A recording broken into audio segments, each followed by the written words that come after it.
Welcome to the Knowledge Project. I'm your host, Shane Parrish. The goal of this show is to master the best of what other people have already figured out so you can use their insights in your life. What you're about to hear is a special episode of the Knowledge Project. Over the last 5 years, I've been lucky enough to speak with some of the most incredible people in the world, and when I re-listen to these episodes, they feel like they were recorded yesterday. Except I sound like even more of a clumsy dork than I am now. What really stands out is how the insights in these conversations stand the test of time. They're as applicable today as they were when they were recorded. So a few times a year, we'll go back to earlier episodes, some of which you may have missed, some of which you may have forgotten, and we'll pull out some gems on a single theme, weaving together multiple guests. This episode is on making better decisions. As you can imagine, this topic comes up quite often on the show, so it wasn't easy to pick some of our favorite moments for this episode. This episode includes some timeless insights from Stripe co-founder and CEO Patrick Collison, psychologist Maria Kornikova, consultant Venkatesh Rao, poker player and author Annie Duke, and Shopify co-founder and CEO Toby Luque. Let's start with Venkatesh. Venkatesh Rao is a consultant and author of Tempo, a book that examines decision-making by weaving together concepts and principles from math, cognitive psychology, and philosophy. Venkatesh appeared on episode 7 of the show back in 2018, and he starts this portion of our interview by discussing the 3 types of decision makers, as well as an analogy of how world building in fantasy books like Lord of the Rings can demonstrate how mental models work. It's time to listen and learn.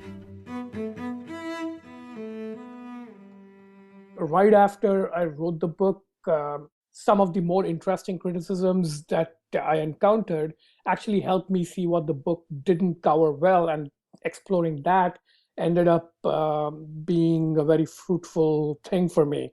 So I'll just point out a couple of those things. One was the idea that there are a couple of major categories of decision-making styles, so to speak, and the book really is strongly focused on one of them. And I was sort of unaware of the sort of structure of the other approaches to decision making that were equally big.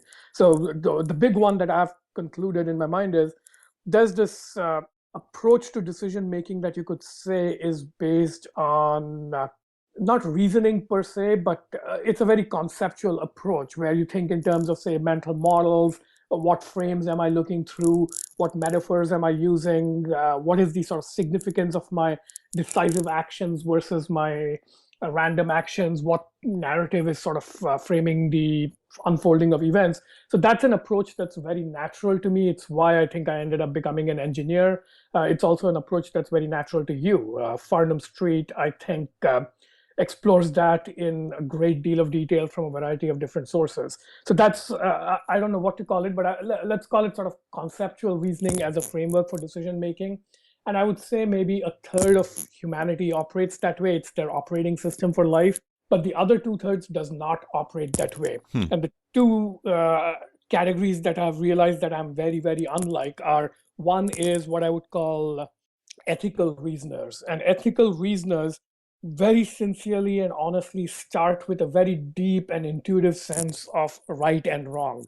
And these people, in my opinion, right and wrong are in the sense of good and evil, not in the sense of true or false. Right. So these people who start with the framework of good and evil, not only do I not resonate with them, I often really struggle to understand why they're thinking the way they're thinking. And invariably, when I disagree with people very strongly about something, it's usually the fact that they're starting from good and evil premises. And it's not as unsophisticated as we tend to think, that these are just, like not very sophisticated religious thinkers, for example. That's a subcategory of people who use ethical reasoning as a framework. But it's much broader and it can get much more sophisticated. So I think that's a big blind spot in my own thinking that I've only slowly become aware of and explored a lot more. And the other, which I would say is the second third of the category of people I don't truly get, is people whose entire decision-making process and framing is based not on something that goes on in their own heads, but in the sort of collective consciousness of the group they belong to. So these are what a friend of mine, Greg Rader, he phrased as affiliational thinkers, people for whom every decision basically boils down to which group do I want to be like, which group do I want to belong to, and they do that by saying, all right, let's take a issue like abortion, or is Trump good for being president? And I'm not going to process that through examination of the issue itself, but which group would can I belong to that their views on the topic are comfortable for me to be socially. Does that make sense? It's your social skin. That's your Totally. first consideration. So those are my three big buckets of types of human decision making. And you and I think, represent the first kind, which is explored quite a lot in Tempo and your blog. The second is these people who start with good and evil, who I understand a little bit now, a little better 4 years down the line. And the third is affiliational thinkers or tribal thinkers, whatever you want to call them. These are the people I understand the least, because in a way, understanding these people individually is the wrong thing to even attempt. You have to understand sort of how their groups or tribes think, and think of these individuals only in terms of which tribes they choose to join. So that's the only decision that ever matters in their life, which is which tribe should I join. Every other decision or thought process they go through is really somewhere in the collective consciousness. Do you think those tribe decisions are based on the particular decision that you're making, or are they based on the tribe writ large? So if I am I gravitating towards a tribe on particular issues, or is it that I want to be like that tribe in all issues? I think it's the latter, because if you're talking about being like the tribe on particular issues, you're way too individualistic. You're making decisions based on the merits of a particular case. Like, you might say that on capital punishment, I'm with liberals and I'm against it. I'm referring to a US context, of course, here. Mm-hmm. So you might say on capital punishment, I've thought through the issues and I'm against it. Therefore, I'm with the Democrats. But on gun control, I've thought through it and I'm with the Republicans on that. That's too much thinking. It shows that you're not a tribal thinker. For a tribal thinker, it would be, who do I want to be with as sort of the operating system of my life? Who do I want to have barbecues with? Who do I want to hang out with? Who do I want sort of as my friends in my bowling league? That sort of issue. It's not explicit. They don't sit through and say, all right, these are the 50 activities and habits that define my life, therefore I'm going to pick the optimal tribe to join. No, it's not like that. It's more a process of emotional resonance. And after that, you basically are partisan in a predictable way on all issues. And to people who are more individualistic and discriminating thinkers, this seems kind of stupid. It's like, how could you possibly take this huge set of like 50 different issues with very different contexts and considerations, and basically agree with one tribe on all 50 of those issues? But if you look at just how tribal reasoning works, it is possible, and that's kind of how it does in fact work. And I would say that this is my total I know nothing kind of guess that each group is a third, a third, a third. It could be that tribal thinkers are actually much more numerous than the other two kinds. And do you think that, I mean, between the framing of those, I mean, it leads us to the obvious conclusion that the first one is better, not putting it in a good versus evil context. Do you think people approach the good versus evil in terms of, I'm the hero and I'm trying to right this evil, or do you think it's more nuanced than that? Well, first, I would resist the temptation to conclude that the first approach to thinking and decision making is the best. It's the one most suited to certain personalities, certainly. And in certain situations, it makes for like much higher probability of survival and success and thriving, right? Like in, say, the American context, because of whatever the social operating system for the country at large is, whether for better or worse, Americans tend to believe in individualism, the myth of individualism, even though Americans are not super individualistic. But if you believe in the myth of individualism, the first approach to decision making, where you kind of maintain this fiction of processing everything on your own and staying away from tribal pandering and so forth, that tends to work very well.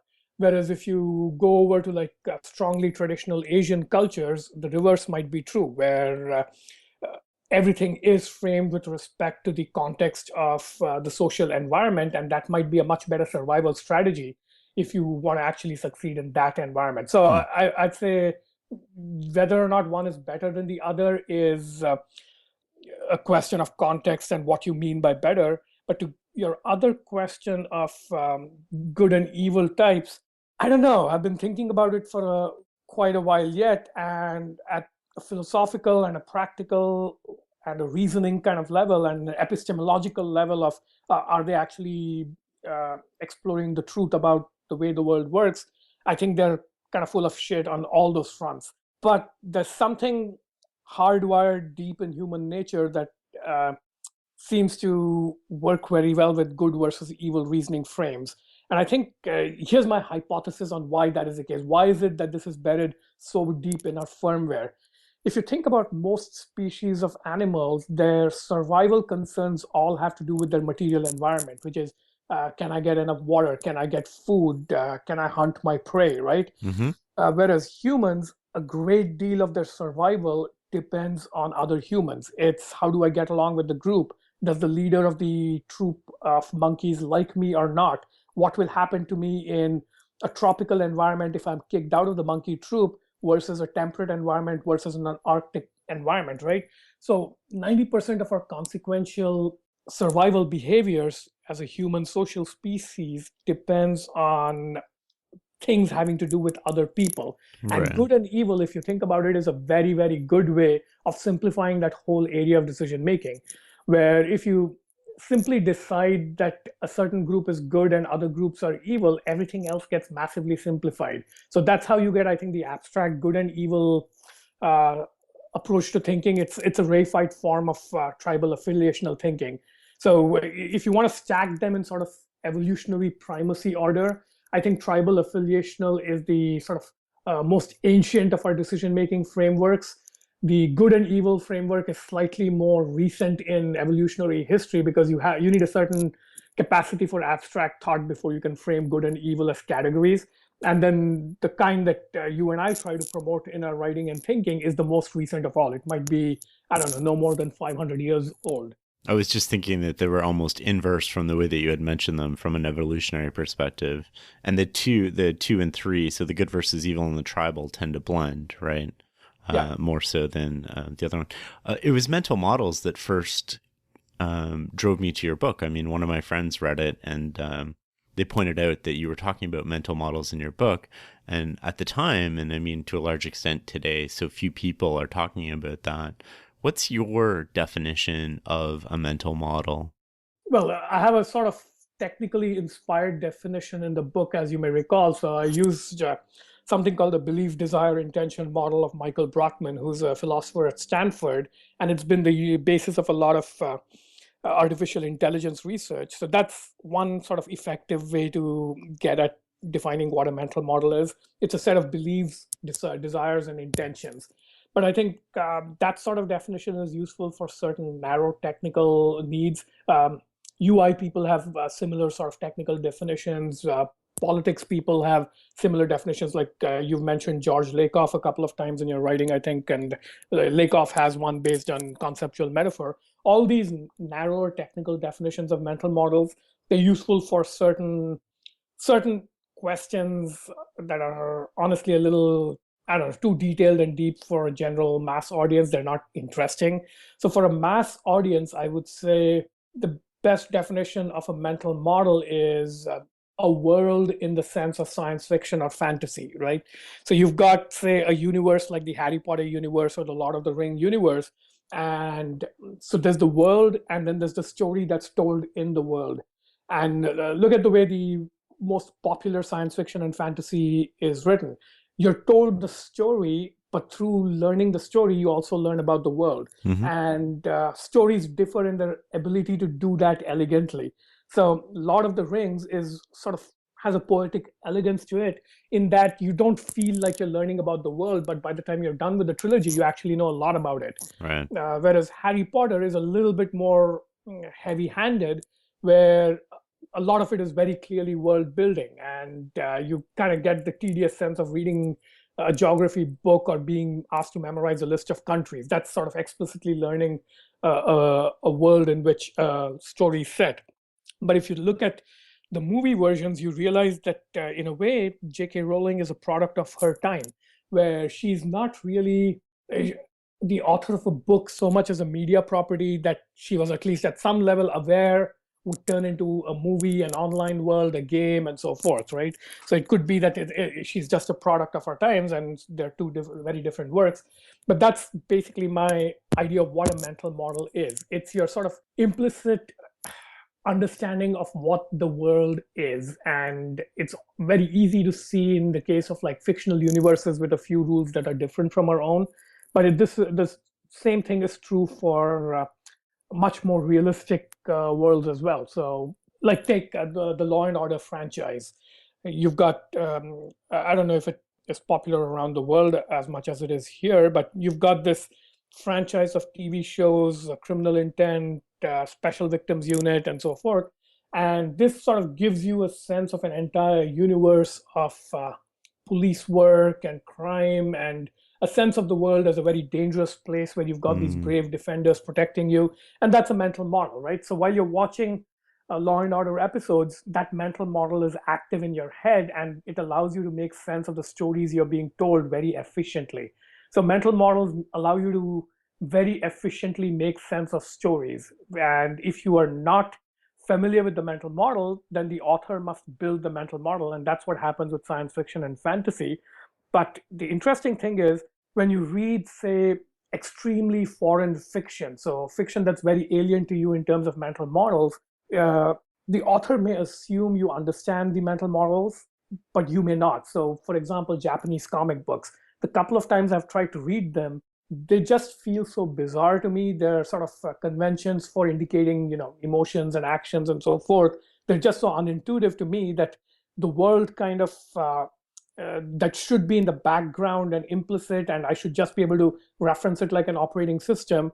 It sort of becomes a little too visible for me to read the fiction seamlessly. So it's like I'm trying to run a Windows program on a Mac computer without realizing it.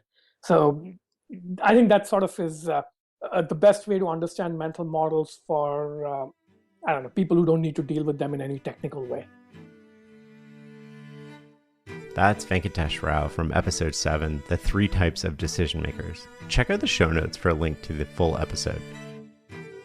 Next up is Maria Kornikova, a professional poker player, psychologist, and author of 3 New York Times bestsellers, including The Biggest Bluff, How I Learned to Pay Attention, Master Myself, and Win. Maria holds a PhD in psychology from Columbia University and took a unique route to becoming a professional poker player, but as you'll hear in this segment, she mastered the game by closely observing her own emotions when it came to making high-stakes decisions at the poker table. And I started playing online first. So even though I was going to be playing live poker, that's what I wanted to do. Online is an easy way to learn because of the sheer volume of hands. You have a computer dealing hands, so it's really quick. So whereas in live poker, in an hour you might play, 30 hands, maybe even fewer, depending on the table you're sitting at. One slow player and suddenly you're playing 10 hands an hour. But online, it's hundreds. And so you just get a lot of experience quickly because you see all of these situations unfolding before you. I did not enjoy playing online.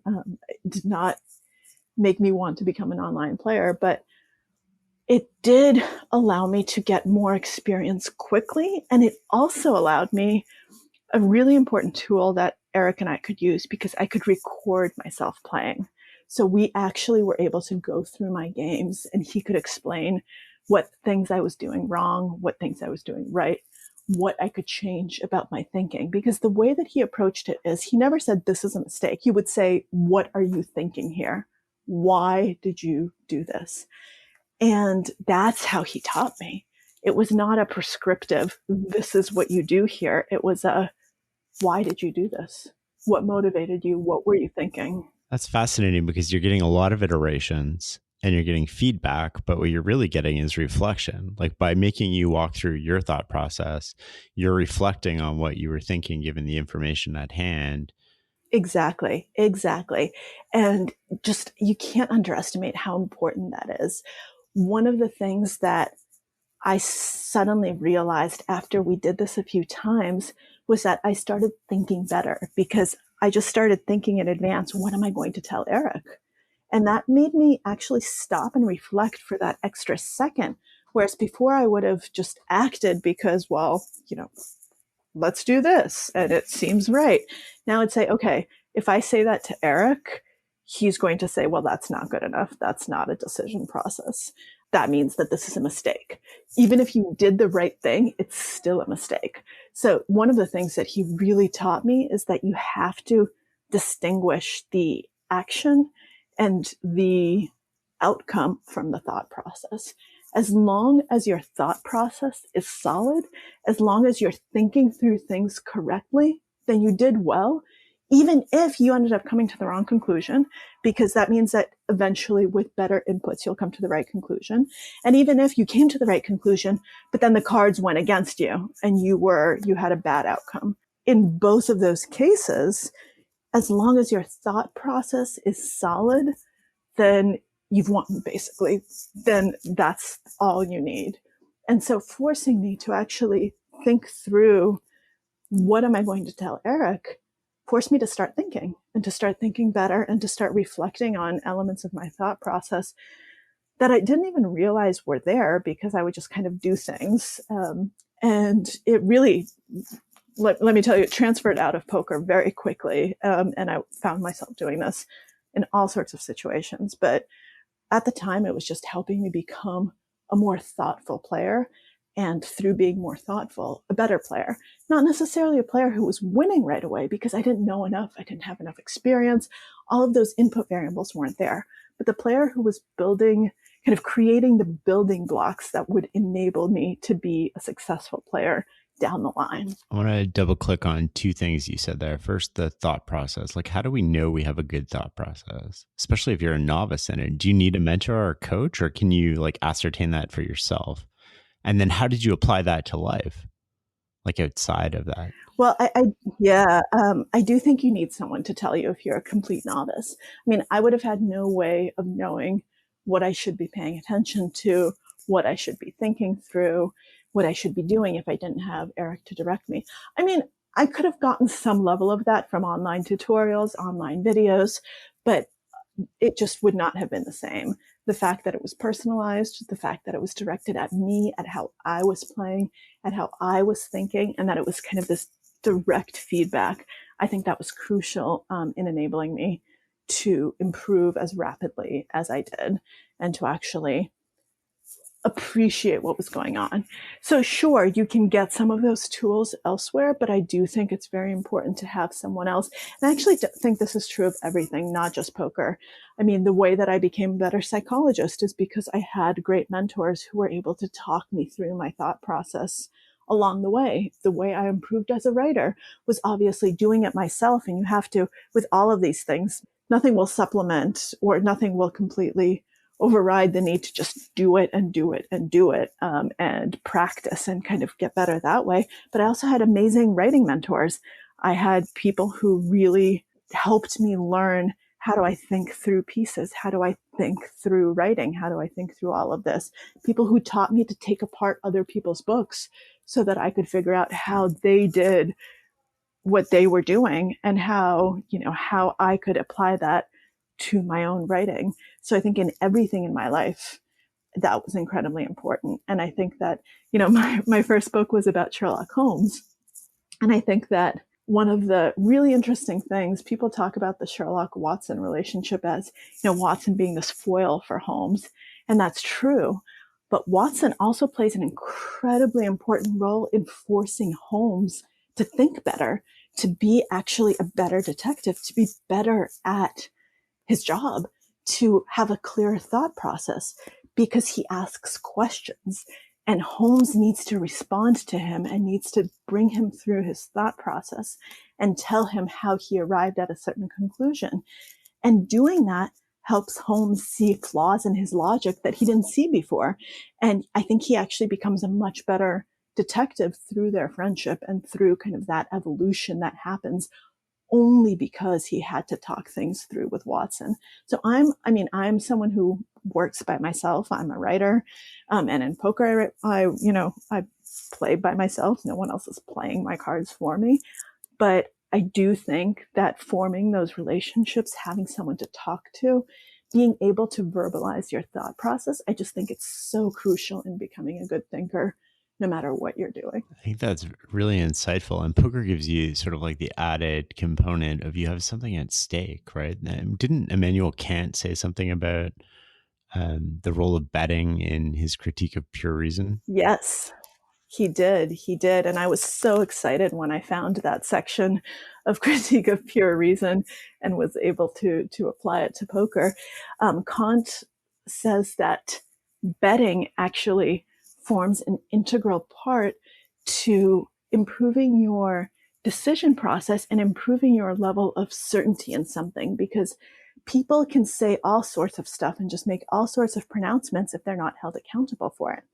However, if you're forced to put a monetary value on your opinion, on how certain you are of something you're saying, on how certain you are about, if you're a doctor, how certain you are about your diagnosis, if you have to bet on it, all of a sudden it forces you to stop for a second and think, okay, am I really this sure? How much do I value it? And Kant even proposes a thought experiment to start upping the values. Would I say this and stand by it for $10? Yeah, sure. What about for 100? Okay, yeah, that seems reasonable. 1,000? Okay, well, maybe I need to look through some of my assumptions. Give me a second. 1,000,000? Okay, right. I'm not that sure anymore. I really need to figure it out. Or, 1,000,000, yes, I will bet even 1,000,000. I'll bet everything because that is how certain I am that I'm right. It really forces you to take a step back and reflect, because all of a sudden you have something very, very tangible on the line. And Kant uses this as an experiment for, how to make people reason better, how to make people better thinkers, how to make people actually stop to consider what they're saying rather than just spewing stuff and being experts. And when I was reading this and working on rereading Kant and thinking through all of this, it just made me realize how relevant he is to the modern world and to social media and to the internet, when suddenly, everyone's an expert on everything and everyone is so certain about everything. And you have all of these amplified opinions online. And I just wish all of them would just do that thought exercise and be forced to, actually forced to go through with it. That we had some mechanism by saying, okay, before you tweet something out, how much money are you willing to bet on the fact that what you're saying is actually correct? I think that could lead to some pretty interesting results. Yeah, it forces you to think about not only your thought process, but sort of like, how confident am I that this is? So how did that just thought process, like, explore this with me a little bit in terms of how that changed outside of poker? Did you find yourself thinking out loud and like self-critiquing your thought process? Or did you go to somebody and you're like, here, I want you to hear my thought process on this, and then point out? So I started critiquing myself a lot more, and I started being my own fact checker a lot more than I had been used to doing in the past. So I'm someone who... What does that mean, your own fact checker? Yeah, so I'm someone who is a fairly opinionated person, and I'm also prone to exaggeration, especially when I speak. And it's just kind of for rhetorical effect. And I've never really thought about it. It's just something that I do. But all of a sudden, I actually started saying, okay, well, if this isn't accurate, maybe I shouldn't say it, and maybe I should verify the accuracy before saying it. Let me start fact checking myself a little bit. And if I'm offering an opinion, there was a really, really funny thing that happened when I was pretty young, maybe 15 years old or so. My mom and I were taking a walk, and I grew up in the Boston suburbs, and we were in the city visiting and walking around, and we got a little bit lost. And I just so confidently said I knew where to go, and really thought I did, and just got us further and further lost. And at some point, this was obviously before smartphones. This was before everyone had a GPS on them. All of a sudden, we were deep in Chinatown and had no idea where we were or how to get anywhere. And my mom had actually kind of known where we were before, but I was so confident that she just deferred to me. and I've done things like that a few times, not a few, a number of times in my life in the past, where I think I know something, and so I just confidently do it. And poker and thinking about things in this more metacognitive way, where you have to think about your thinking and not just think, oh, I think I know what this is, and I'm pretty confident in it. It actually, I think, made examples like that much less likely to occur. These days, I'm actually much less confident in any of my opinions and in even my opinion of which way we should turn in order to get back to where we were trying to go. Something as simple as that. I've learned to really tone it down and to really question myself every single time and say, okay, wait, why am I sure? Why am I so confident in this? Is the data reliable? Is it something that I can trust or not? Where is that confidence coming from? Because one of the things I learned in psychology is that, we have intuitions all the time, and we are actually horrible at being able to tell the correct intuitions from the wrong intuitions. We're about 50-50. And that's a really bad track record. And sometimes our intuitions are spot on and sometimes they're completely wrong, but we can't tell the difference. And poker really, I think, forced me to go deeper into that and to figure out, why can't we tell the difference? And how can you become more confident in your intuitions? Well, you have to go back and say, do I have a basis for this? Do I have the experience in this? Do I have, is there a reason my intuition should be right? Because what correct intuition is all of this experience that we've accumulated in something that we don't necessarily have conscious access to the process of acquiring. And so your intuition should only be trusted if you're an expert in this area, if there's a reason why you should be confident here. And learning to kind of disentangle that and learning to spot false confidence for what it is, I think, is a crucial skill just in absolutely anything. How do, if you factor in a continuum between rational and emotional, how does that factor into your thought process and how you're thinking about something? I think that we are all necessarily emotional if we're human. I mean, even Sherlock Holmes was someone who experienced emotions, even though people think of him as this kind of cold, almost computer-like person. What he did, and it's interesting, there are actually a lot of ways that writing about Sherlock Holmes helped me become a better poker player, because it's a lot of things overlap there, and this rational emotional thing is one of them. So what Sherlock Holmes does is he acknowledges his emotions, he recognizes that they exist, and then he dismisses them if they're irrelevant to the decision. So he says, sure, I feel sympathy for this woman. Sure, I see that she's, a really good person.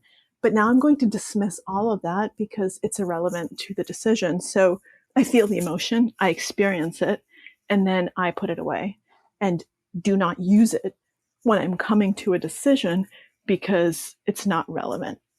In poker, there's this idea called tilt, which Eric introduced me to, and which is it became one of my favorite words in the world. I use it all the time now. Another way that poker has filtered its way into my life is that now I say that I'm tilted and things put me on tilt, and that something is tilting all the time without even thinking about it, because it's such a convenient word. What tilt means is that you've let emotion into your thought process, irrelevant emotion into your thought process. Usually it's negative. So, and by negative, I mean a negative emotion. So for instance, you lose a really big pot. So you lose a lot of money and you get angry, or you get, really frustrated. And so that affects how you're playing, because you start making decisions, not because that's the right decision to make, but because you want to get those chips back, or you want to punish the person who took them from you because you think that he's being a jerk or whatever it is. But it can also be positive. So sometimes there are positive emotions that also are irrelevant to your decision process. So in poker, the example would be, you've won a lot of money, you've won a number of pots, and all of a sudden you think you're invincible. And so you have kind of this you're feeling great, you're feeling so confident, and then you start maybe taking risks you shouldn't take and making decisions in a way you shouldn't be making decisions because you're letting that emotion seep into your decision process. So when you say something is tilting, it means it's something that's like getting under your skin, making you kind of emotional. When you say that you're on tilt, it means, oh, you're emotional. You're not thinking as rationally. You're not thinking as clearly anymore. What the goal should be, and this actually also relates directly to what I did my PhD on, because Walter Mischel, what he studied with the marshmallow kids was self-control and hot and cool decision-making. How do we, in the face of a marshmallow, which we can use just as a symbol for anything that is enticing, anything that we want, kind of this craving, this hot condition, in the face of that, how do we resist? How do we cool it down? How do we let rational thought processes prevail when we're 4 years old and we just want to eat the marshmallow? And all of his work was basically centered on how do you teach self-control? How do you teach people to cool down hot processes? How do you go off tilt? How do you actually learn to cool down your emotions so that you can make the correct decision? In the case of the marshmallow, don't eat the thing, wait for your second marshmallow. Or in the case of poker, maybe I should fold this hand or whatever it is. You can make the analogy to basically any decision that you want to make where you're being emotional.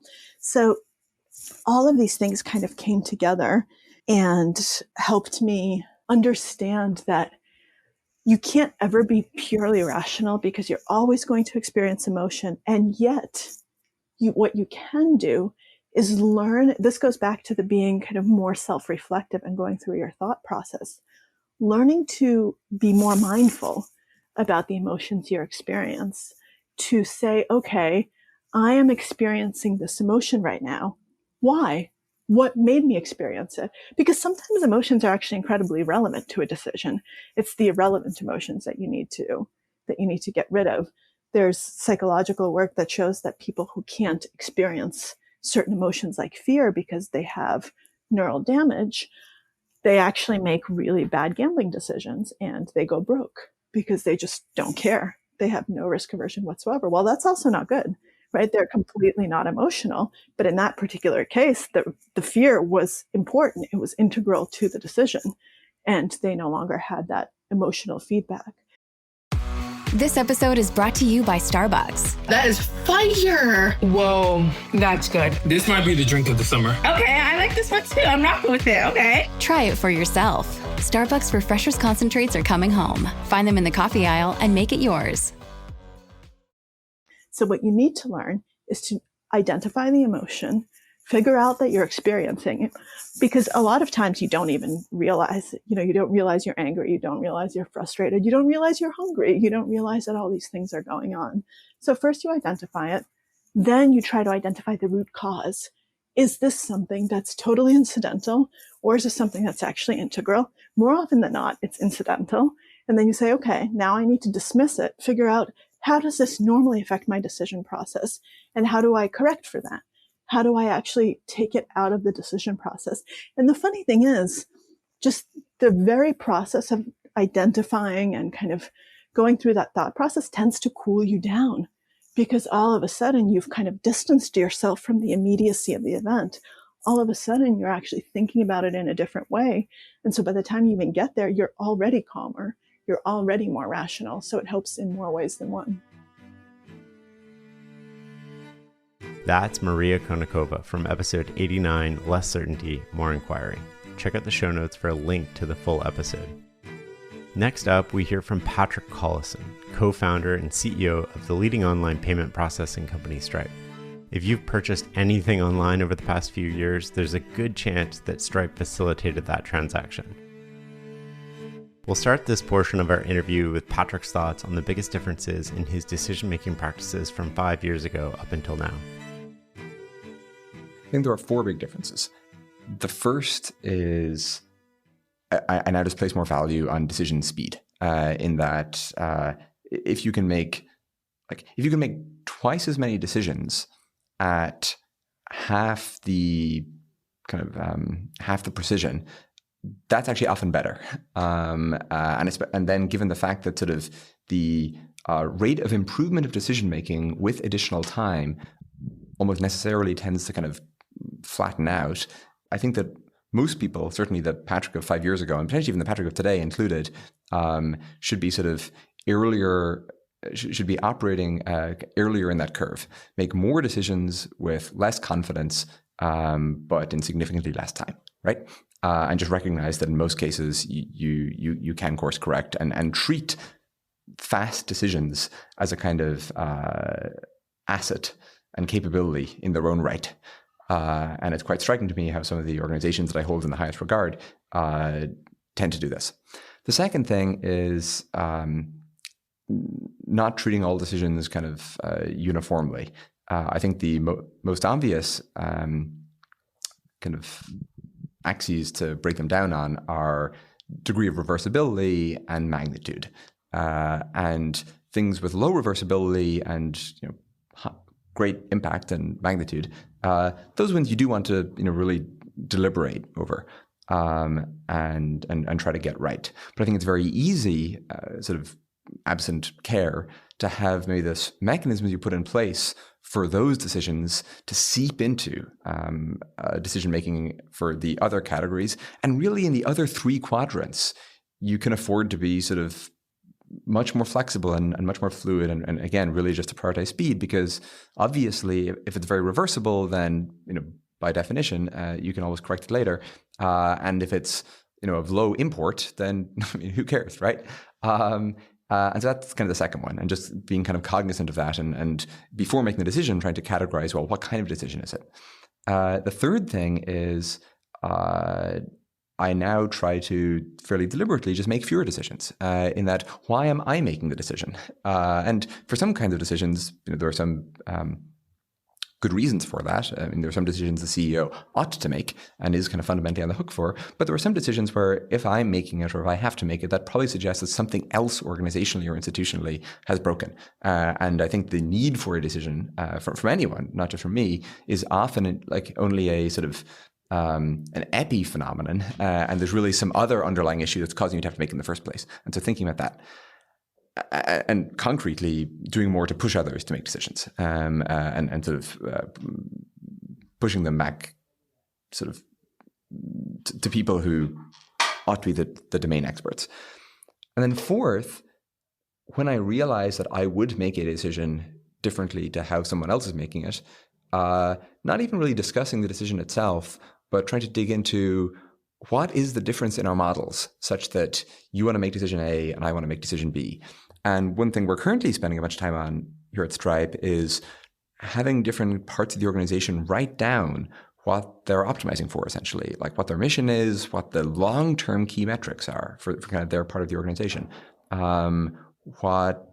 who their customers are, either internally or externally, and sort of things of this kind of persistent, ongoing, underlying nature, such that hopefully once there's agreement on those longer-term things, then maybe a difference on sort of any particular decision might just be, well, we differ sort of on what the most instrumentally effective way to achieve this outcome is, but we're sort of both really unified on what the desired end state is. And there, I think disagreement over sort of instrumental efficacy, well, that's rarely that problematic a disagreement, because, well, if you're right, then we'll soon learn that. If you're wrong, reality will probably sort of make that pretty clear in short order. I think the more troubling ones, and the ones that tend to cause more kind of persistent friction in an organization, are where sort of there is latent disagreement in what you're actually optimizing for, but that's kind of never explicitly surfaced and uncovered. And so now, I guess, again, in decision making, I place kind of more importance on making sure that we have the right sort of foundational agreement, such that the kinds of disagreement that then tend to arise are of the sort of essentially more superficial sort, and their agreement is actually less important. Part of culture is learning from the decisions the organization makes. What do you do at Stripe to make sure that people are learning, and what do you do personally to make sure that you're learning from the decisions that you've made, both positive and perhaps ones that you, in retrospect, would have wished you could make differently? I'm inclined to say, I don't know if I actually believe this, but I'm inclined to say in response to that question that decision-making in organizations is slightly overrated in that organizations are not like investment entities or funds or managers. In that organizations, well, with investing, it's fundamentally very binary. There is a moment at which you either buy or don't, or sell or don't, or whatever. And maybe it's somewhat more continuous in the case of, say, public market investing and so on. But given sort of constraints on just decision-making time, I think you have to treat it as a bit more binary. You assess the stock and you make a buy or not decision. Whereas in organizations, everything is much more fluid and continuous. It's much more about, I think, designing the feedback mechanisms. More biological. Yeah, exactly. And there's the famous water model of the economy. With the sort of circulating fluids, and you can vary the interest rate or the inflation rate or whatever, but just kind of try to get a sense for the overall kind of biological apparatus. And I think an organization is much more like that. And so I think the things to optimize are the incentive structures and the mindsets and the definitions of the goals and the feedback mechanisms from the outcomes to the inputs and the work and the operations themselves and all of those things, and less the binary decisions. And I don't want to kind of completely dismissed, obviously, the importance of decision making, and that there are times where you have to decide, well, are we going to launch this product or not? Are we going to start this project or not? Are we going to replace this system or not? And so on. So there are, of course, real decisions, but I think it tends to be much more, well, I guess maybe it doesn't feel like the right unit of analysis to me. I think the right unit of analysis is that of the cell. And the question is, well, in an organization, what are the cells and what are the organs and how do they interact? What are the feedback mechanisms between them? Let's geek out a little bit on the feedback mechanisms here. What sort of feedback mechanisms do you try to make sure are in place? What point in the process do you try to acknowledge what they are? I really think that, and this is not to evade the question, but I really think it's too early to answer that, in the sense that, I mean, I can kind of tell you what I think today and the sort of changes we've made over the last year and things like that. But like Stripe has been a 1,000-person organization for, or has been a more than 500-person organization for just over a year, right? We're beginners at this. And, 3 years ago, Stripe was under 100 people. And I think either to opine as if, or to even more problematically believe that we kind of have it figured out would be real hubris. And so kind of in what we've been talking about, I think that's maybe some of where our and my thinking comes from. But I don't know what the right answers are yet. And we spend a lot of our time sort of scrutinizing other organizations, trying to find out and kind of reverse engineer what works for them and why. And I think that part of what's interesting about the tech industry is that it's a kind of pure knowledge work that we're still, I think, quite early in sort of figuring out in terms of how to optimally coordinate it and collaborate on it. In that you can sort of draw a lineage of HP and Intel and Microsoft and Google and Facebook and so on, WhatsApp. And there are all these sort of suggestive examples that I think, at least, again, suggest that we may not have it all figured out. I mean, the fact that WhatsApp was such a minuscule team, and Instagram too, of course, despite operating at such a scale, or the fact that the way of a new paradigm. Yeah, and the way kind of Facebook operates is very different to the way HP operated. That's Patrick Collison from episode 32, Earning Your Stripes. Check out the show notes for a link to the entire episode. Next up, we'll revisit our conversation with Annie Duke, who not only killed it in poker, but has since become a celebrated author focused on cognitive behavioral decision science and decision education. She's the author of Thinking in Bets, How to Decide and Quit.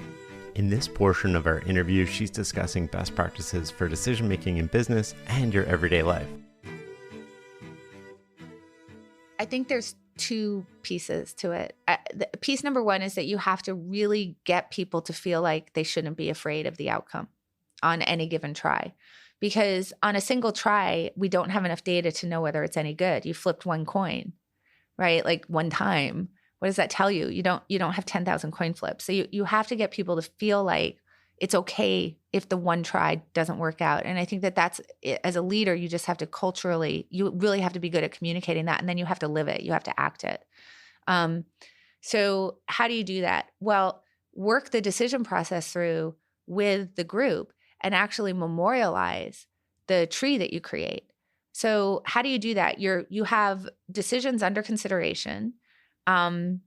And what you want to do is try to figure out as best as you can, what are the scenarios that you think are going to result from decision A versus decision B versus decision C, and then try to assign probabilities to those scenarios. And don't be afraid of it. That most people are afraid to assign probabilities because they think that there's a right answer. And it's true. There is some objectively right answer, and it's likely that the guess that you give is not going to be, if we had some mirror into the objective reality, it's probably not going to be perfect. When I said that I was 73% to get my food back correctly, I don't know if I was exactly 73%, but the fact that I was making a try at it is better than not trying at all. Because if you don't try at all, you're either saying that well, you're certain it's going to turn out in a certain way, or you're saying something like, well, it either will or it won't. I mean, the fact is that it is probabilistic, and you're probably more of an expert than anybody else because you have your own experience in making these kinds of choices. You can certainly go and look at, there's all sorts of business cases and there's data that you can go look at to try to refine that guess. And the desire to make the guess makes you very information hungry. So it actually makes you more open-minded because now your goal is not like I have to have the right answer.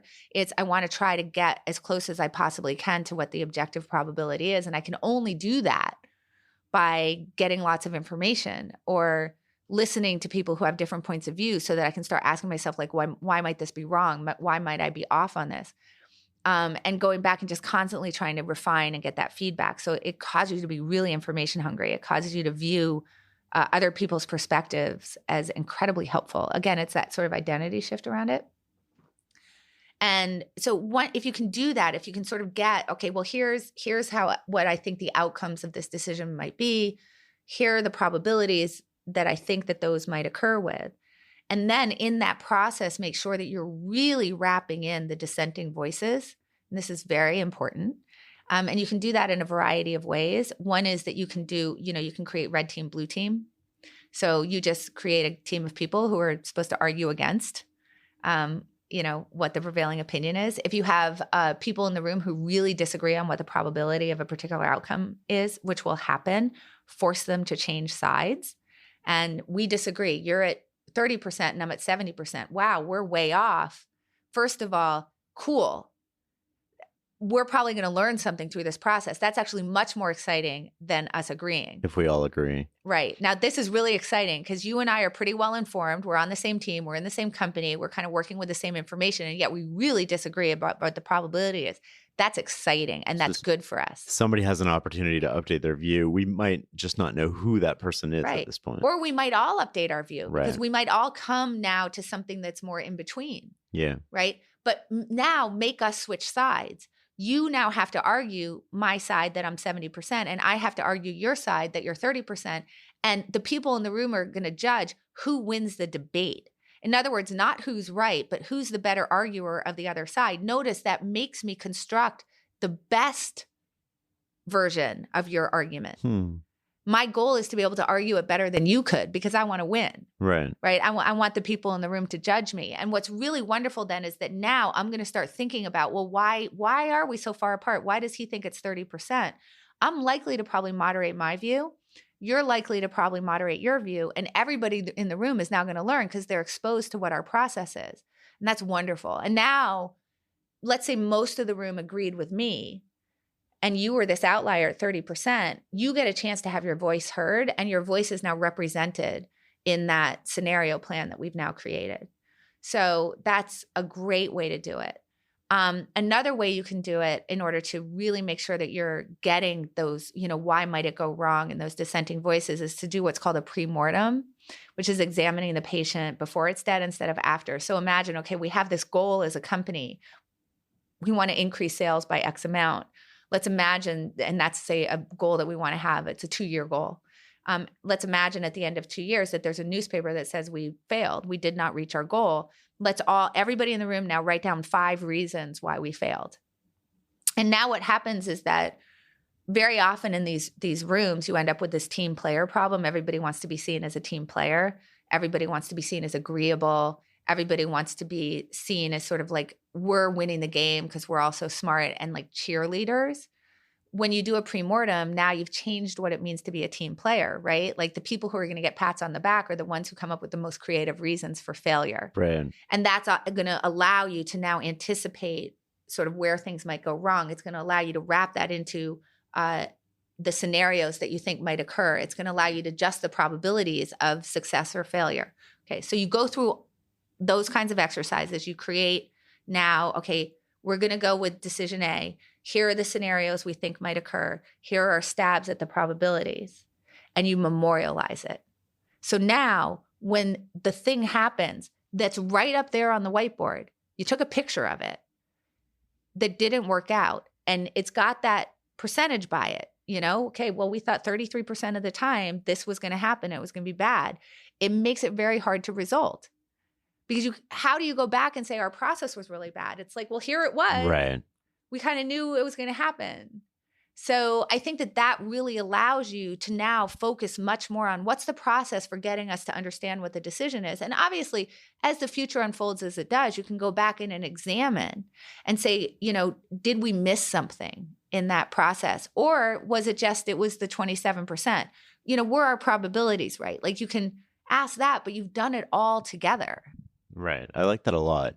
One of the differences that I see between poker and maybe organizations is in poker, you're making very individual decisions. You're the person making the decision. You're responsible and accountable for those outcomes. Those lines in organizations tend to blur in the sense of sometimes you're responsible for implementing somebody else's decision. Sometimes they're responsible for implementing yours. And sometimes you come to decisions as a group instead of an individual. How does that affect how you think about this? Well, first of all, I think that the process for coming to what the right decision is can be similar regardless, because what I was doing was certainly in the moment I was making my own decisions, but it was my responsibility to go talk to the people who were my peers that I was trying to learn with and work through and deconstruct those decisions and talk about strategically what I might be doing in the future. So in some sense, that's a similar problem, right? I have to go execute on my own. But I'm interacting with a group in order to try to figure out what my best strategic plan is. And I think that that's actually, in large sense, very similar. That being said, obviously, it would be really nice if I could go through a group decision-making exercise at the table, but that would be bad because it's one player to a hand and you need to play on your own. So, but I actually don't think that it's that dissimilar. And I think that you can sort of view as a leader the same thing, that yes, the person has to go execute on their own, but it's my job as a leader to have worked through what the process is and what the strategy is with that person before they go off and execute, so that we're all bought in and I understand what their reasoning is. They know that I've bought into the process.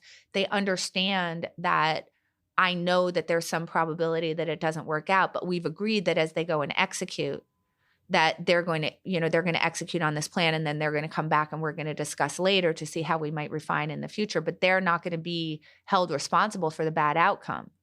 They're going to be held responsible for having worked through the process together. And that's actually very similar actually to poker. So I'm executing on my own, but then I'm going off to my group and saying, hey, can we deconstruct this session that I played so that I can start thinking about what are different lines of play? And if I make these kinds of decisions in particular situations, what are the different ways that I think that could turn out? And let's start thinking about strategically what I should be doing so that when I go back and execute on my own, I'm sort of executing what I've learned and what I'm sort of bought into in terms of process. Do you keep a decision journal? I actually don't. I'm not a journaler, and I wish that I were, because I think it would be way better. I'm much more Yeah, I of would a love to go back and read your journals as you were like a meteoric rise and right? The highs yeah. and lows associated with that. So I think that people learn in different ways. And for me, the way that I really learned was through conversation with others. The way that I found that I was best held accountable to my own ideas was to expose those ideas to other people And have them challenge. and have them challenge. And that's just my learning style. When I imagine a decision journal, the kind of decision journal that I imagine would be, go talk to people about what you've changed your mind about today, right? It would all involve, I think, go talk to other people, go find other people to speak to, and then I also, because I had that group, when I was on my own and I was kind of thinking about those things on my own, I was always imagining it as if I were talking to somebody else.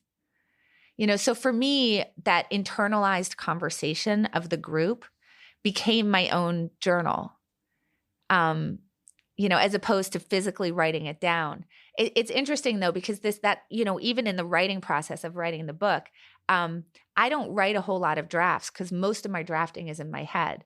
I'm like, in yoga, and I guess this is bad because you're supposed to only be on your mat, but in yoga, I might be, working through some ideas or, walking around, or I'm driving or whatever it might be. I'm actually composing in my head. And I'm working through the structure and the arguments. And then I'm sort of imagining talking about those with other people and trying to refine them. And then I do talk, well, here's what I'm thinking about. This is what I'm thinking about writing in this section. And I'm bouncing it off other people and trying to hear what they have to say and how it's playing with them. And that's actually a lot of what I do, a lot of keynoting. And that's a lot of what that is you're putting these ideas out to the audience and then sort of seeing how they respond back and getting that feedback. And that's allowing you to figure out your narratives and the way that you're expressing it and whether you think the ideas have fidelity. How are you being challenged when the people come up to you afterwards? So by the time I ever get it down on paper, it's been really well journaled. It's just been journaled in this way that my mind happens to work really well. What information would you require from somebody else or would you want from somebody else to judge the quality of their decision, not knowing the outcome? Well, I think it depends on what the decision is. What I think is really important that you bring up is that there are details that I need to have. And I think that you have to think for yourself in whatever you're doing. And you can work this through with a group of people who are also experts in whatever you're doing or trying to become experts in what you're doing, or what are the details that you always need in order to construct a good decision, because you know that for yourself better than I do. I can tell you from poker, for example, there's all sorts of details that I need. What would they be in poker? Yeah. Sure. I need to know how many people were at the table. Were you in a cash game or a tournament? If you are in a tournament, what point in the tournament are you? How close are you to the money, for example? Have you already made the money? These kinds of things. In a cash game, have you been winning or losing recently? What does your stack size look like? What's the form of poker that you're playing? Are you in early position, middle position, late position? In other words, where exactly are you sitting at the table? What was the action prior to the hand, prior to the point that you have a question for me? Were you the pre-flop raiser? So this is all jargon. Keep going. This is awesome. Were you the pre-flop raiser? Did you call? How many people were in between you when you called? Because I can't, the problem is that if I don't know some very simple facts, like were you first to bet or second to bet, or were you the raiser or not the raiser, or how had the people been playing around you? Like was the person that you were playing against, did they tend to be looser or tighter? Any of those questions, what did the board look like? Then there's literally no point in me giving you any advice, because I'm not going to give you an advice of any fidelity. I was actually talking to a friend of mine, Liv Bory, who very early on in her career, I mentored her and was working with her in terms of, she's a very, very good player now, but way back when she was first learning, I was working with her. And I was talking to her about it the other day. I said, do you remember when you first started playing with me and you would come and describe a hand to me? And I was a little bit Eric Seidel-ish here. And I was like, well, there's no point. Because I have no idea, like, where were you in the action? Like, you can't tell me all 3 cards that came down on the flop. I don't know who raised or who didn't. Like, you just described a hand where you were the pre-flop raiser and somebody called, and then somehow they checked in front of you, but they weren't in a blind. It doesn't even make any sense. So why should I give you advice? It won't help you. It was vague and lacking information or context. Right. So that if I gave them advice, her advice in this particular case, it wouldn't have helped her, because I would have just been like making things up because I didn't have the details. So you can think, like, you can imagine fitting this to whatever you're doing, figure out what the details you are. If you're in sales, figure out what you need to know. Like, I mean, I can imagine that there are certain things you need to know, like, where in the sales cycle are you? Where in the fiscal year are you? What was your relationship with the person in the other company? Did you have other relationships with people in the other company, or was it just you just had one point person, and how had things gone in the past? What kind of during the conversations, what were they telling you about where they were? Like, how were they describing how they wanted to continue to have interactions with you? Was it vague? Was it, we're going to set a date to be able to do this? What are the strategies that you were using? How did you figure out when you were interacting with them and when weren't you? I mean, I'm making this up, but I assume that these are, maybe salespeople can write you and tell me that was the most ridiculous thing that anybody ever said. But the point is, like, you should try to do that for yourself. I think, like, understanding the situation is great. Knowing what information that the person had at the time making a decision is super important. Are there anything else that comes to mind for you in terms of how you might structure what you would want to know from people that may be less situation dependent, more like what range of outcomes did you think was possible? Or so when you're actually working through a decision with someone, you want context, for one thing. So I would want to know how things had gone in the past for them with other decisions. So in other words, first of all, I want to know how things have been working out for them sort of over the long run. So, like, I'll give you a really simple example. If someone's coming to me and complaining about a problem that they're having in a relationship, it's good if I know how things went in all other relationships. Right. So if they're telling me this person I've been dating is such a jerk, and I know that the last 10 people have that all they been dated jerks. have all been jerks, that changes the way that I'm thinking about what kind of advice I might be giving them, or how we might work together, more importantly, through the decision, than if the last 9 people that they dated were all amazing, and now they happen to be with a jerk. You can see how that really matters, that context. Yes, I want to know, when you were working through the decision, what information was informing the decision that you were making. What were the possibilities that you thought could happen? Because maybe I disagree with you. Maybe you say to me, I was 70% that this was going to work out really well. And I'm like, that seems high. So now I can quiz you on it. Well, why did you think it was 70%? Because gosh, it really feels lower to me. So let's explore that together and see why that is. I want to know particularly I want to know the information that you were pulling, mainly in order to drive the decision. Why did you make this prediction in this particular way? Because maybe I have information that you missed that I can now provide to you. Maybe I can start quizzing you. Well, do you think that can you think of any information that you could have brought into it that maybe would have made you make a different decision? What is it that do you think you could have found other information?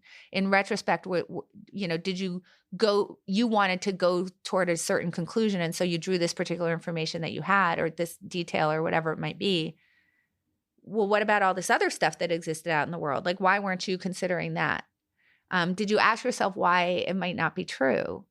Did you seek out the advice of other people? Did they tend to be people who agreed with you? Were you asking people who disagreed with you? Did you ask anybody why they thought you might be wrong? Like, these are all the kinds of questions that you're always asking yourself if you really want to be a good decision maker. And hopefully, if we're in a decision pod, part of what I'm doing is asking you those questions, because I know that because of the way that your mind works, you're just less likely to ask them of yourself. So am I. I'm less likely to ask them of myself. But it's easier to ask other people when you're part of that group or tribe, because we have an agreement to it. And I think that what's really cool about that kind of agreement is that, going back to the idea of how do you disagree without being disagreeable, again, I think it depends on how you view the disagreement. Because if we have an agreement that you're going to help me with my decision making, you're going to help me construct an accurate view of the world, if you withhold information from me, now that's hurting me. You're violating our agreement by not giving me a perspective that disagrees with me, if you have one. You're violating our agreement by not sharing information that you have that might moderate my opinion downward. That's Annie Duke from episode 37, Getting Better by Being Wrong. Check out the show notes for a link to the entire episode. Last, we look back at a conversation with my friend Toby Lutke, the co-founder and CEO of the e-commerce giant Shopify. Toby is back on the show again in a few weeks with a brand new 3-hour sit-down conversation with me in episode 152, but the clip you're about to hear is from episode 41. Toby is one of the most thoughtful and intentional business leaders I've ever had on the show, and his thoughtful process when it comes to decision making and how he learns from some of the mistakes he's made is a fitting way to end this themed episode. Here's Toby discussing one of those times he made a mistake in decision making and how he learned from the process, taken from episode 41, The Trust Battery. I don't know what the hardest decision is that I ever made. I can tell you one I did the worst on. It was the most important decision, which I took too long to make, which was, so again, Shopify's story is a little bit different from most venture-backed and public companies in the way that, it started with snowboard selling. So it was actually profitable there. And then I stopped selling snowboards to focus completely on building Shopify. And then through a lot of work, and many years, eventually Shopify became a profitable company itself. But it was my goal was I wanted to build the world's best 20 people lifestyle business. That was really my goal with Shopify. The way, I just didn't love the idea of venture capital. I'm European, so I tend to think that companies exist to make money at a certain point. It just seems like so using other people's money to, just try to growth over everything is it just seemed wrong to me. But I had lots of evidence that Shopify really was a growth company. It's like the venture capital model is for a certain kind of business, and it's a really good fit for that kind of business. And I think I knew that Shopify was one of those companies, and then I kind of artificially constrained it. So the decision I didn't make was, can I and should I transition Shopify from being a lifestyle business to a growth business? And the reason why I ended up so I feel now that I was the limit. I was the bottleneck on potential for Shopify for a good 1.5 year period in which I just dragged my feet making this call. And I'm so traumatized from that. I never want to be a bottleneck of a company again. And this was another one of those things that just pushed me into I need to look after my own personal growth. I need to be ahead of where the company needs me to be at, and so on. And eventually I made the decision in a very sort of data-driven way. I saved up some money instead of investing it immediately into hiring someone new. And once I had $50,000 saved, I took 5 ideas we had that, of marketing ideas or ideas to how to grow Shopify, and just funded all of them at the same time and said, if 2 of them work, we are really a growth company that's being held back by its resources. And they all 5 worked. So it became super bloody obvious. Yes. It became very, very, very obvious. You mentioned you took too long to make the decision. How do you think about speed when it comes to decision-making internally? Yeah, the most important thing, I tend to talk with people about this a lot. I think the most important thing that people have to understand is how undoable is a decision. Mm-hmm. If an idea is fully undoable, I want people to almost, make it as quickly as they can. So the problem is that you can never un-VC fund yourself. Yeah. So when a decision is something that you can't take back, then it's worth really, really understanding. So in terms of decision making, I don't think I can teach terribly new things. It's the most important thing is get all the context and then make a decision. If you just do that, you're already doing a better job than the vast majority of people in business, because almost everyone makes a decision and then gets data to support that decision. So that you're already out ahead if you do that. And then your skill in decision making is directly proportional to your quality of information acquisition. So how good are you at making decisions? Like how good are you at acquiring information? How far can you go? How many resources do you have? Do you have ability to go directly to a database and ask it question? Do you have ability to call the right people up to ask them about their experience? Did you read the books already, which allow you to sort of identify a situation as something that's like something else, where you can go and reread it to figure out, are you considering the same facts? So that those things are the things that you need to cultivate as a skill. And then lastly, one thing I started really early, which has been exceptionally useful, is when and ever since this decision of turning Shopify into a growth company occurred, I tend to take when I have to do a major decision, I have a small log file where I just put one paragraph in about the decision I made and what information I consider to be the most important one, which pushed me into the direction. And then I just sort of revisit that every half year and just say, was I right about this given benefit of hindsight? Because eventually you know if your decision was right. And so it's actually, if your job is to make decisions, it's worth treating it like any other kind of thing to get better at. And so this allows you to do it. What have you learned from going back and reading that? Not about outcomes of decisions, but maybe more about the process by which you use to reach a decision. Yeah, I think Kahneman calls it hindsight bias, right? Like we have a very, very strong bias to underestimate how difficult it was to make a decision, and really just treat difficult decisions that were made as if they were obvious all along, because you now have all this additional information afterwards, right? So it cures you of that to a degree, which is really, really, really helpful for anyone who leads people. It's also like I've just learned, every single time I got a decision wrong, which happens, I found that the piece of information I was missing was actually totally available to me, and I just didn't go get it. Is it because you didn't get it, or you didn't realize it was going to be a relevant or salient piece of information? Usually I just didn't pull it in. It's like... You had thought about it and dismissed it. Yeah, you realize, hey, this was a thing that would have actually made me change my mind, and that person knew it already. And so I didn't go to ask that person. So I didn't...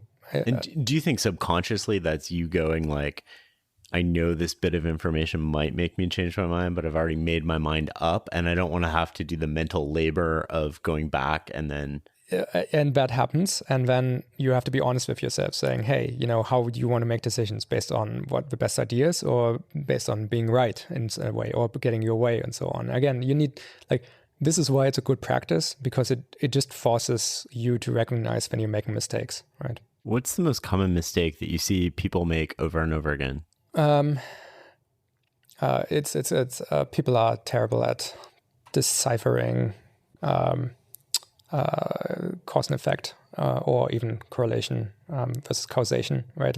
Again, I said this earlier, systems thinking is the best cure for this kind of thing, but there isn't always a cause for things. There much more, often there's a system that just reinforces something. Like everyone's complaining, why is all of them, the world of business so short-term focused? Well, it's because Wall Street wants quarterly reports, right? It's a system reinforcing the thing that you want to fix. And then people love putting hacks on easily identifiable problems, and then think the problem goes away, even though the full thing that's reinforcing this is not being addressed. So that's what I see a lot. You keep bringing up systems thinking. What does that mean to you in terms of how you want people to apply it here at Shopify? Yeah, I mean, systems thinking teaches you to draw diagrams of a certain kind, right? Which really are hey, let's zoom out, let's declare the little boundaries of our system, about all the stuff that doesn't matter, but within it, let's really figure out what forces exist and how they like how they balance the loops, how they reinforce the loops. And once you do that, you can then, like, part of what is so great about just this exercise is it is almost impossible for a room of people to, like, everyone in a room can talk about the same thing and mean completely different things. But if you're writing a systems diagram on a whiteboard, afterwards there's a sync. Like, people will, like, if someone has an assumption about that system working differently, that will come up. And so I think that's why it's so powerful. So that's the actual way of how I wanted to. By exposing, it forces people to expose how they're thinking about something in terms of interactions, which allows people to kind of challenge, oh, I don't think it's that way. And then you get to a deeper version of reality or understanding through that. But there's also this entire other thing that's also acting on this. Is that relevant? And then everyone's like, oh my God, you're right. And then suddenly you make progress against, coming up with a solution.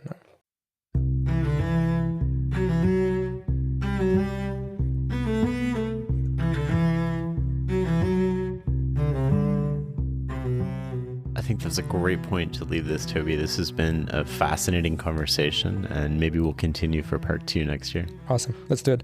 Take care. Yeah, well, I'm happy that we made it work out and that you got to be in my hometown. Philadelphia, Philadelphia, yes. Thanks so much, Venkatesh. This has been great fun. I really appreciate you taking the time. The conversation was amazing. Yeah, it was a lot of fun to be here. Thanks, Shane. Thank you so much. Thank you. And Maria, this has been a phenomenal conversation. I want to thank you so much for your time. Thank you. It has been really interesting and thought-provoking. You've asked questions that nobody has ever asked me. Thanks for listening and learning with us. For a complete list of episodes, show notes, transcripts, and more, go to fs.blog/podcast or just Google The Knowledge Project. Until next time.